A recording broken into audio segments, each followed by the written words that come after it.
The Lost Parables of Jesus Christ. Before we begin, please subscribe for tomorrow's powerful Bible story, a message that will open your eyes and bring you closer to the truth of God's Word.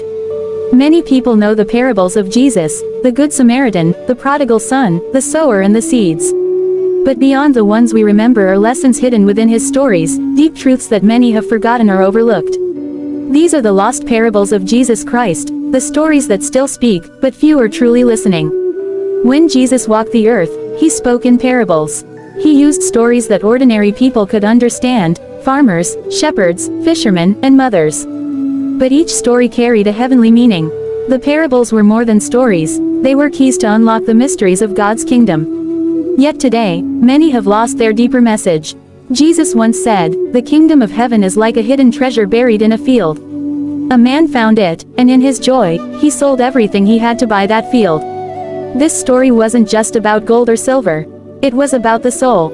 The field represents the world, and the treasure is God's truth, His presence, His salvation, His Spirit. Many people walk through life and never see it, but the one who truly finds God's treasure will give up anything to keep it. Jesus wanted us to know that the greatest wealth is not in money or power, but in knowing Him. He also told of a pearl of great price. He said the kingdom of heaven is like a merchant searching for fine pearls. When he found one of great value, he sold all he had to buy it. This parable reveals a truth the world has forgotten, that our relationship with God is the most precious thing we can ever possess. Many chase fame, success, and comfort, but Jesus said the real treasure is worth everything you own, everything you are, and everything you could ever become. Then Jesus told a story about a fisherman who cast his net into the sea and caught fish of every kind. When the net was full, they pulled it to the shore, keeping the good fish and throwing away the bad. This parable shows the final separation, the moment when God will gather all people together. Every nation, every race, every heart. The good fish are those who followed truth, love, and righteousness. The bad are those who lived only for themselves. It's a reminder that our choices here on earth echo in eternity.